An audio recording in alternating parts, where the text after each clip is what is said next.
Mas vamos lá. Vamos abrir aqui hoje para passar um pouquinho de raiva aqui com o senhor Paulo Guedes. Paulo Guedes. Acha que seria o patamar ideal de juros pro Brasil? Tamo usando, tamo na métrica certa, na tua opinião? Não, os juros respondem a duas forças, duas Ah, grandes forças. Bom, tem uma opção, tem a força fundamental, é a preferência intertemporal e tal, mas aí já começa a ficar complicado. tá. Vamos tentar simplificar e dizer, ó, tem duas forças. Gente, olha só. Juros não é a explicação de por que os juros aumentam ou abaixam. Eu não sou economista, não vou adaptar com isso. Mas é uma explicação que costuma ser muito específica sobre algo específico. Sempre quando é algo muito complexo, muito específico, e a pessoa tenta simplificar, a explicação dela é burra. Tá? É que nem, por exemplo, alguém chega para mim e pergunta, Rodolfo, dá uma explicação simplificada do que é fetichismo da mercadoria. Não tem como.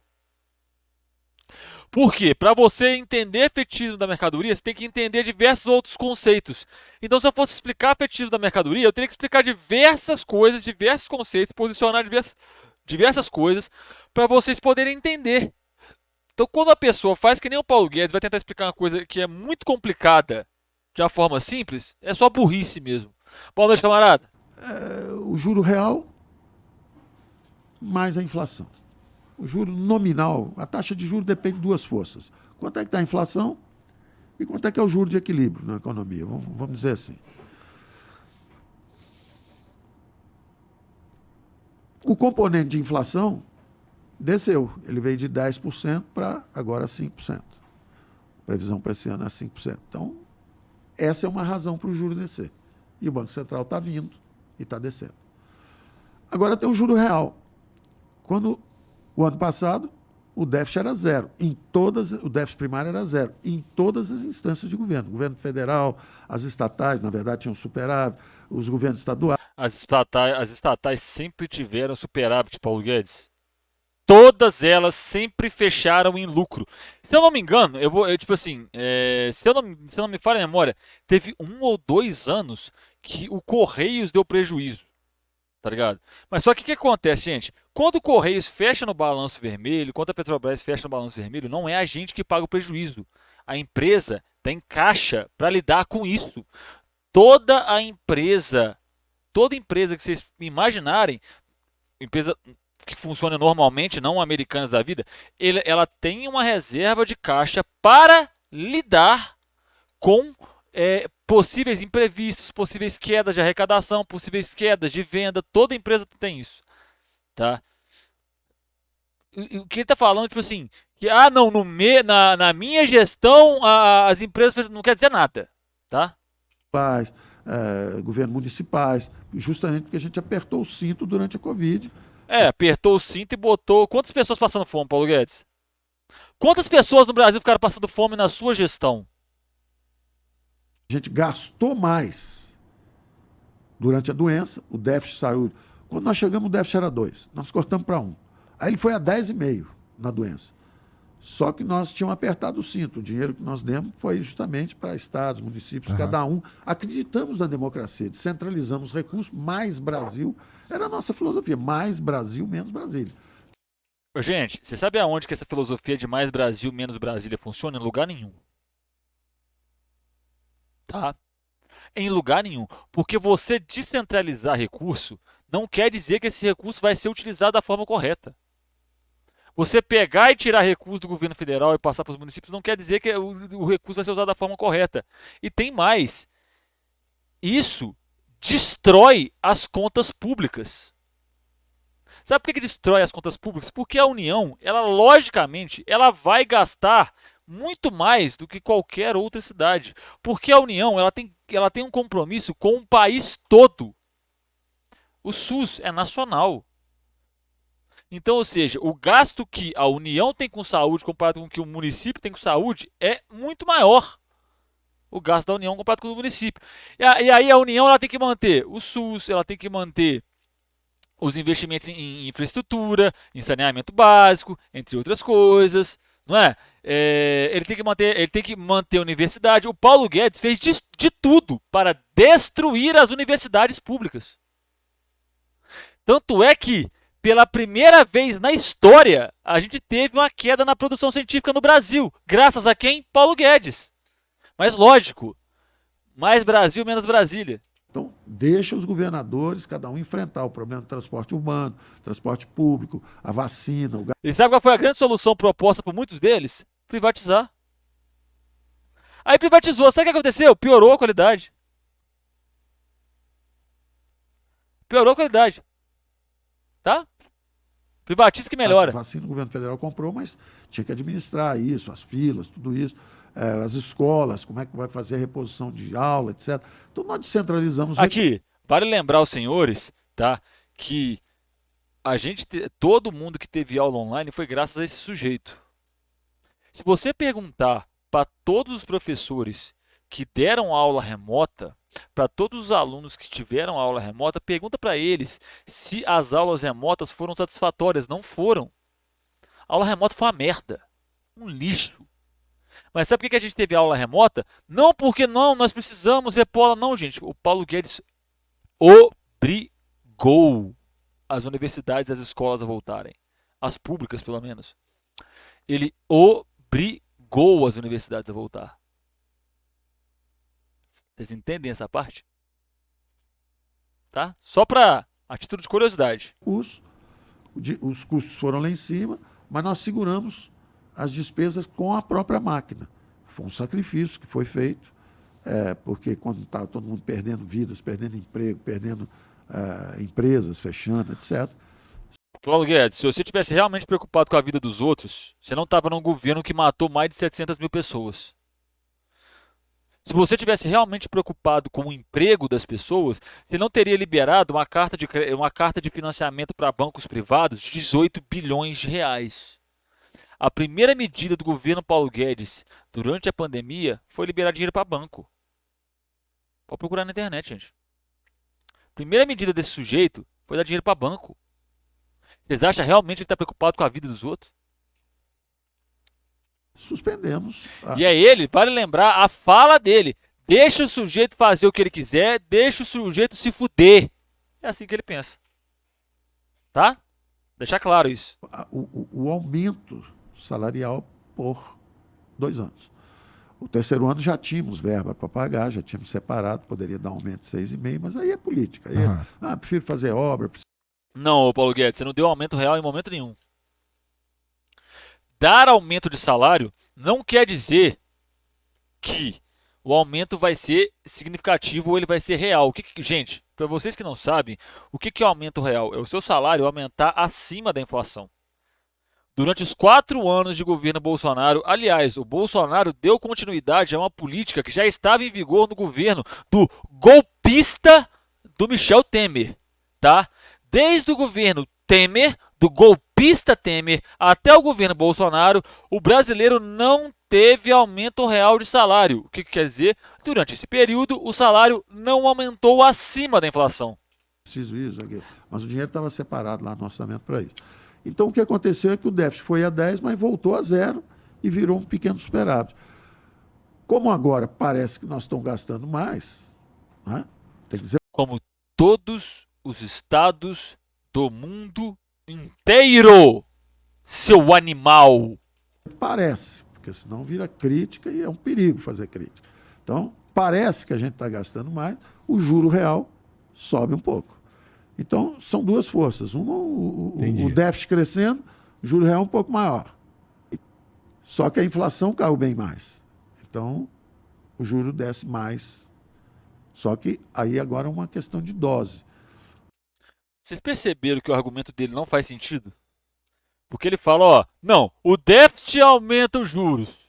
Aí você tem a inflação cai e abaixa os juros. Seguindo essa lógica, os juros é para ficar estagnado. Não é? O Banco Central, se o déficit tiver... Ele é burro, velho. O Paulo Guedes, não é que ele não... Ele é burro.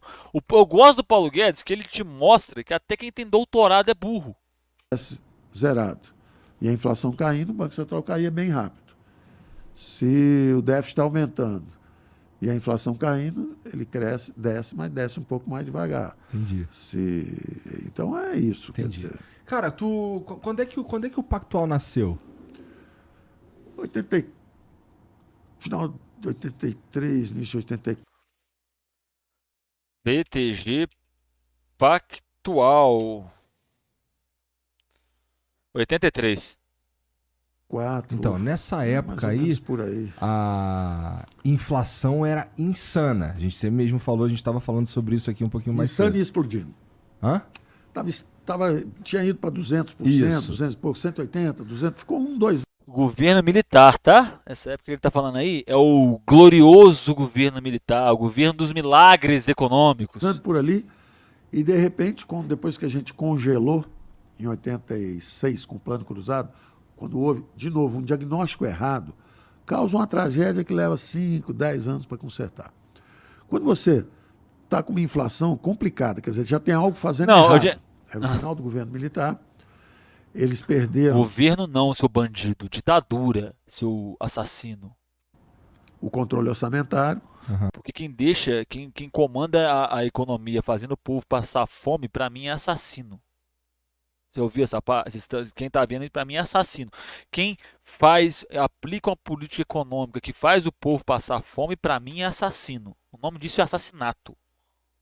Tá? E esse sujeito aqui, vale lembrar, gente, que esse sujeito aqui, ele colaborou com o Pinochet, tá? Ele foi colaboracionista do Pinochet, tá? O democrata Paulo Guedes colaborou com o Pinochet. A inflação começou a subir, ela estava em 30 e poucos, de repente foi para 50, aí prefixaram o câmbio, prefixaram a correção cambial, seguraram o câmbio, prefixaram a correção monetária, a inflação começou a subir rapidamente. Ela estava em 30, depois 50, aí eles começaram a congelar câmbio, congelar correção monetária, aí ela disparou, foi para 200, ficou lá 180, 200, ficou 2 anos, 1 ano e meio, 2 anos por ali. Isso é um cenário legal para tu começar um banco, cara? É péssimo e foi o que eu falei para os meus colegas na época. Eu virei e falei assim, para que nós vamos começar um negócio quando nós devíamos estar pensando ao contrário, em fechar o que existisse? Eles falaram, não, como você consegue antecipar movimento? Caralho! Eu moro no interior do Nordeste há uns anos atrás e eu falei pra minha família que era comunista. A reação deles foi, não diga isso, a polícia vai te matar. Eu lembro quando eu contei pro meu pai que eu era comunista, ele falou assim, ô Rodolfo, não, aliás, ele chegou assim pra mim, ô Rodolfo, esses livros que você lê é de comunismo? Eu falei, pai, é do Marx. Ele falou, por favor, filho, toma cuidado, que se um dia baixar uma ditadura aqui, você pode ser preso e morto, tá?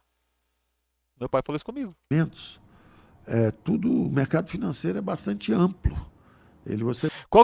Passa a história, ô camarada, comenta sobre a história de ditadura que eu fiquei interessado em saber. Pode, por exemplo, se a inflação está subindo, você toma dinheiro pré-fixado e passa dinheiro pós-fixado. Vou dar uma acelerada aqui, porque o Paulo Guedes eu não aguento ele falando, não. 30% e depois você passa a 50%. Porque a inflação está subindo, você passa a 50%, 60%, 70%. Então, desde que você consiga acompanhar os movimentos, a gente consegue preservar a riqueza, preservar os recursos que tiverem sob nossa guarda. Então, foi quando eu aprendi que o conhecimento, que até então para mim era só teórico... Ou se entrasse bolsonarista do nossa casa, tá certo. Podia ter uma aplicabilidade. E sabe o que eu acho interessante? Ele fala como se ele fosse o detentor de um conhecimento absurdo. Cadê o conhecimento absurdo sendo que você destruiu a economia brasileira, Paulo Guedes? Esse sujeito é irrelevante, gente. É irrelevante. Nessa época, para você ver, eu tive um encontro improvável com 2 figuras que depois se tornaram muito conhecidas, né? Um era o George Soros, em Nova York, era considerado um grande especulador financeiro. Sério, e tal. E à época, nós conversando, ele virou e falou, eu tenho muito... O George Soros, para quem não sabe, ele é especulador do lobby de armamentista e dono do eBay, tá? Se eu não me engano, ele tem empresa, ou não sei se ele tem empresa ou ele é acionista de empresa que faz colete à prova de bala. Interesse, bicho. E foi um dos principais financiadores do Svoboda, tá? Do batalhão de Azov, tá? Só para deixar claro essa parte aqui. No Brasil e tal, eu falei, olha, o Brasil não é para investimento de longo prazo. O Brasil é bastante instável. Mas eu sou um hedge fund. O hedge fund vê várias oportunidades. O Pactual era... A continuação da história. Pior que a história vai muito mais baixo. Tipo, na cidade onde eu moro aconteceu uma perseguição a um comunista chamado Emanuel Bezerra. Emanuel foi morto e torturado pela ditadura. Cara, eu sou de uma cidade, minha cidade natal é uma cidade que era polo têxtil. E o que acontece? Tem um cara lá que ele era um médico, hoje ele tem estátua na cidade, tem uma praça lá com o busto dele, ele é nome de rua, ele é tudo. Ele foi um dos principais delatores da ditadura.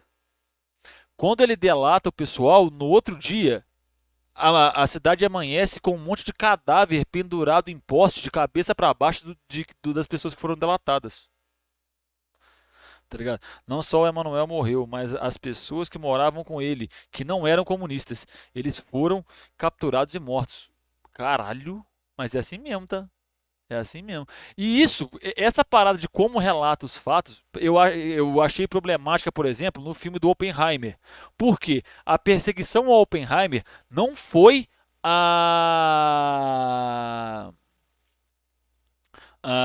só aquele julgamento. A perseguição ao Oppenheimer é muito maior. Quem quiser entender a perseguição que os comunistas sofreram dentro dos Estados Unidos, estudem sobre o macartismo, tá? Mano, essa parte que eu tô te falando que aconteceu na minha cidade é real, velho. Eu não vou falar cidade porque é aquela questão, né? Tem gente que é filha da puta e vai querer hackear, vai triangular meus dados e os caralho. No início, um hedge fund. Tem várias oportunidades. Aí ele repetiu a história que os meus amigos diziam: olha, se estiver acontecendo isso, aquilo, a gente pode fazer isso, aquilo. Eu falei: tudo bem, então pode Paulo ir. Guedes, vamos continuar Não sofrendo. deve sentir falta nenhuma. Vamos continuar sofrendo aqui. Só mais um pedaço. Vou emendar um corte no outro pra gente não perder muito tempo. Eu vou acelerar aqui um pouquinho. Mas vamos lá. Mais um pouquinho de Paulo Guedes. Olha, eu vou te dizer uma coisa. Existe falta, eu não sinto, evidentemente, nenhuma. É porque o senso de responsabilidade é muito grande. Então, Não é que você não sente falta, Paulo Guedes. Você é um incompetente. Tá? A memória de Manuel Bezerra não foi esquecida. Os moradores lembram de perseguição e, além disso, eu estudo numa escola que se orgulha do nome de Emanuel. Caralho, que massa, velho. Porra, que massa isso aí, velho. Mora na tua casa, entendeu? Pô, tu caminha de manhã. Exato. É um sacrifício realmente que você faz. Agora, o reconhecimento é comovente. Porque quando você está lá, está aquela confusão, tem briga política. Eu mesmo falava, é muito barulho, tem muito barulho político, mas os fundamentos do Brasil estão sendo corrigidos, o Brasil vai melhorar. E lá fora, principalmente, eu defendi muito o país, porque eles tratavam o Brasil como se o Brasil fosse assim, não, aqui está tudo bem, lá está tudo ruim. Eu dizia, olha, nós estamos à frente. Ô, Paulo Guedes, isso nunca aconteceu. Internacionalmente, o Brasil sempre foi protagonista na ONU. O Brasil estava quase conseguindo uma cadeira no Conselho de Segurança. O Bolsonaro e o governo que você fez parte acabou com a reputação do Brasil fora daqui. Você tá maluco, Paulo Guedes? O Brasil sempre foi referência mundial em diplomacia. Não que eu concorde com toda a diplomacia que o Brasil faça. Tô falando os fatos, tá? Se você analisa os fatos friamente, você vai perceber que o Brasil era referência em diplomacia. Tanto é que, depois que o Bolsonaro sai, e a trupe de bandido que estava com ele, incluindo esse bandido que está na tela aqui, né, sai, o Lula gasta um tempasso para reconstruir o Brasil. Fora, a imagem do Brasil fora. Velho, o Paulo Guedes tá louco na droga, não é possível isso, velho. Vocês estão subestimando a democracia brasileira. Nós reagimos. Apesar da barulheira toda aqui dentro, a verdade é que o Brasil caiu menos do que eles previam. Eles previam queda de quase 10% no PIB. Nós caímos muito menos do que a Itália, a França, a Alemanha. Previram 10%, caímos 8%. Show? Não, todo mundo. E nós voltamos mais rápido. Mentira. Porque nenhuma... Gente... Nenhuma economia já se restabeleceu depois do Covid, não, tá? Só tem uma economia que cresce em ritmo constante. Curiosamente, é a China. Tá? Vietnã. Tá? Quando acaba o Covid, só 2 economias no mundo se reestruturam de forma extremamente rápida a retomar a taxa de crescimento altas. China e Vietnã. Belezinha? Não acredito no que esse canalha fala, não. E eu dizia que nós já estamos baixando juros. A economia brasileira já... Paulo Guedes, era para ter baixado juros no seu governo. Aliás, no governo Bolsonaro, que você era ministro. Já está começando a baixar os juros, a inflação já está... Não, cara, o Paulo Guedes está literalmente tentando levar crédito por coisas que ele não fez. Tá ligado? O cara tá levando crédito por pessoas que ele não. Por coisas que ele não fez. É literalmente isso. Que sujeito patético, velho. Enquanto isso, eles estão subindo juros ainda na Europa, estão subindo juros. Os Estados Unidos ainda estão em dúvida se param ou não, e nós já estamos descendo. Isso quer dizer que nós fizemos nosso trabalho à frente deles. Nós trabalhamos melhor do que eles e temos isso registrado em números, porque com números você não pode argumentar. A dívida PIB no mundo inteiro subiu em torno de 10%. Todo mundo está devendo mais. O país que devia 100% do PIB está devendo 110% do PIB. O país que devia 80% está devendo 90%. Quem devia 200% está devendo 210% do PIB. Tem países super endividados, como o Japão, Itália, e agora os Estados Unidos entraram nessa categoria também. Os Estados Unidos sempre tiveram nessa categoria. Sempre estiveram. Só que os Estados Unidos empurrava a dívida dele para os outros, porque a moeda hegemônica do mundo é o dólar.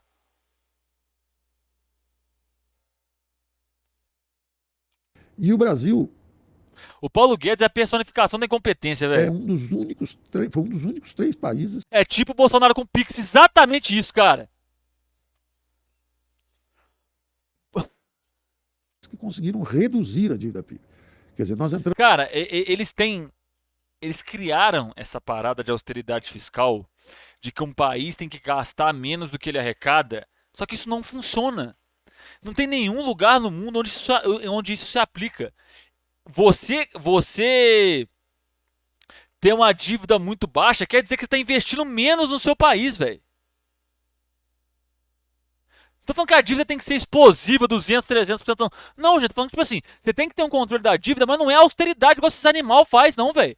Não é deixar a dívida chegar a 300% do PIB, mas também não é tipo assim, não, a dívida tem que ser zero. Isso não existe. Não existe. Não existe e nunca vai existir um país onde a dívida pública é zero. Entramos no Covid com 76%. Exatamente. Dólar com lastro no confia no pai. Exatamente isso, tá? Quando acabou o Covid, nós estávamos com 73%, 72,8%,9%. Então, nós pagamos pela guerra. Nós somos uma geração que apertou o cinto, se sacrificou. Mano, ele fala que se sacrificou como se a gente tivesse deixado de comprar um iogurte. Como se a gente tivesse deixado de ir no cinema no fim de semana. Tá ligado? O brasileiro apertou o cinto como? Não foi 700 mil mortes na Covid, não foi quase 40% da população passando fome, não, gente. A gente deixou de ir no cinema no fim de semana. Tá ligado? Ele pega toda a desgraça que esse arrombado causou e reduz a nada. Esse sujeito é patético. E saiu sem dever nada a ninguém. Ao contrário, nós saímos com superávit primário em 5 mil municípios, em 26 estados, governo federal, empresas estatais. Quer dizer, nós realmente fizemos o sacrifício que a guerra exigiu. E estamos agora em posição. Caralho, mano, ele literalmente tá falando de 700 mil mortes como se fosse sacrifício. Ele tá falando das pessoas que estão passando fome por culpa desse incompetente do caralho. Chamando isso de sacrifício. Esse cara não tem noção do que ele faz, não, velho. Agora, não é à toa que é um economista desprezado pelos pares, é um economista irrelevante do ponto de vista intelectual, é um economista irrelevante do ponto de vista acadêmico, é um economista irrelevante de qualquer ponto de vista que vocês quiserem imaginar. É um sujeito patético, é um sujeito medíocre. O que for plantado agora é o que vai acontecer nos próximos anos. Mas o que está acontecendo nesse ano é a revisão de PIB para cima, é a inflação ainda sob controle, tá tudo arrumado. Se fosse você, Paulo Guedes, era tudo ruim. Seu bosta. Madinho. Voltarias? Aceitarias um novo Só ministério? em caso de guerra mundial. Se tiver uma guerra mundial, o mundo inteiro contra o Brasil, aí eu me alisto e sirvo a qualquer presidente. Guerra mundial, todo mundo contra o Brasil. Porque se ainda estiver dividido, eu ainda ajudo um pouco, aconselho do lado de fora. Então agora é ex-posto Piranga. Sim. Foda-se, não quero mais Sim, saber. sim. Mas, porra, Mas, sem nenhum arrependimento. Sacrifício à máquina de day trade que ele tinha na sala dele enquanto ele era ministro. Exatamente. E aí, ó, fica a pergunta, gente, o que aconteceu com ele mesmo? E o day trade que ele tava operando mesmo? O que aconteceu mesmo? Nada, né? Pois é, né? De ter ido. A minha regra foi respeitar e ser respeitado. Quem nos tratou com respeito recebeu o mesmo tratamento, quem nos tratou com indiferença o mesmo tratamento, quem nos tratou mal, simplesmente ignorar, porque nós estávamos no meio de uma batalha, a maior crise humanitária que nós já sofremos, Sim. Pessoas morrendo, milhões de pessoas perdendo emprego, fechando empresas, e tinha gente subindo em cadáver para fazer política, brigando, em vez de ajudar. O seu presidente fez isso. Seu canalha. seu bandido. O seu presidente fez isso, seu pedaço de bosta. Tomando tiro nas costas, fogo amigo, traição. Quer dizer, então, você diz algum arrependimento? Nenhum. Porque eram 200 milhões de pessoas que dependiam da gente Cara, mano, esse cara desperta o que tem de pior em mim, velho. Sem sacanagem. manter as coisas no lugar, manter o equilíbrio e fazer o que fosse possível. E tive a ajuda de muita gente lá. Muita gente boa nos ajudou. Seja no Congresso, seja no Supremo, seja no TCU, seja nas ruas, nas empresas. Quer dizer, foi um mutirão realmente para salvar o Brasil. Enquanto tinha gente fazendo só política, fazendo barulho. Mas sabe por quê, ô Paulo Guedes? Deixa eu te ensinar uma coisa básica. Não existe economia sem política. Sabia disso? Para melhorar o país. E o Paulo Guedes Superstar agora? Como é que tu tá lidando com essa parada aí? Que agora tá Superstar.